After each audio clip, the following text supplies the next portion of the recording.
Master's spiritual experiences. Sri Ramakrishna was talking with the devotees in the small room in Balaram's house. Mahendra, Balaram, Tulasi, Haripada, Girish, and other devotees were sitting on the floor.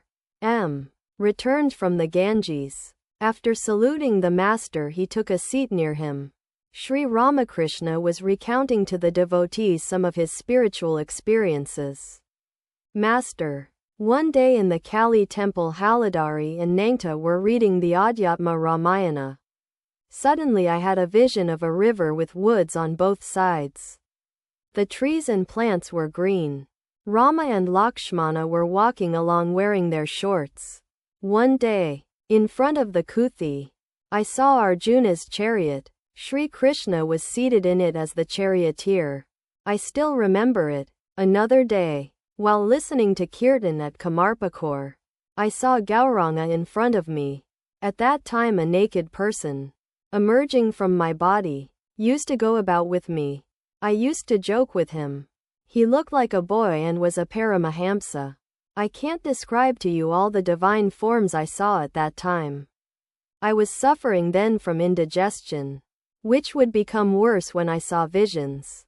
So I would try to shun these divine forms and would spit on the ground when I saw them. But they would follow me and obsess me like ghosts. I was always overwhelmed with divine ecstasy and couldn't tell the passing of day and night. On the day after such a vision I would have a severe attack of diarrhea. And all these ecstasies would pass out through my bowels. Girish, smiling. I am examining your horoscope. Master, smiling. I was born on the second day of the bright fortnight of the moon. My horoscope shows the positions of the sun, the moon, and Mercury at the time of my birth. There are not many more details. Girish, you were born under Kumbha. Rama and Krishna were born under Karkat and Brisha, and Chaitanya under Simha. Master, I had two desires. First, that I should be the king of the devotees. And second, that I should not be a dry sadhu. Girish, smiling. Why did you have to practice spiritual discipline? Master, smiling. Even the Divine Mother had to practice austere sadhana to obtain Shiva as her husband. She practiced the Panchatapa. She would also immerse her body in water in wintertime, and look fixedly at the sun. Krishna himself had to practice much sadhana. I had many mystic experiences, but I cannot reveal their contents. Under the bel tree I had many flaming visions. There I practiced the various sadhanas prescribed in the Tantra. I needed many articles, human skulls, and so forth and so on. The Brahmani used to collect these things for me. I practiced a number of mystic postures. I had another strange experience.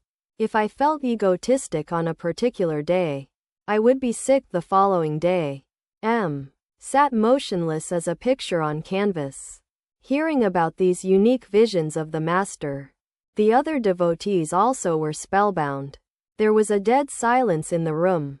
Tulasi, pointing to he never laughs. Master, but he laughs inside. The surface of the river Falgu is covered with sand. But if you dig into the sand, water comes up. 2 Don't you scrape your tongue? Scrape it every day. Balaram, well, Purna has heard much about you from Master. Perhaps the account of my early spiritual experiences. Balaram, if Purna is perfect by nature, then what is M's function? Master, a mere instrument. It was 9 o'clock. Sri Ramakrishna was about to leave for Dakshineswar. Arrangements were being made for his departure. A boat had been hired at Bagbazar. The devotees saluted the Master. Sri Ramakrishna went to the boat with 1 or 2 devotees. Gopal Ma accompanied them. She intended to spend the morning at Dakshineswar and go to Kamarhati in the afternoon.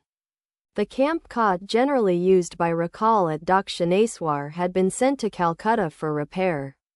It was put in the boat, and the boat left for Dakshineswar. According to the Hindu almanac, the day was not auspicious. So Sri Ramakrishna decided to return to Balaram's house the next Saturday and start again for Dakshineswar on an auspicious day.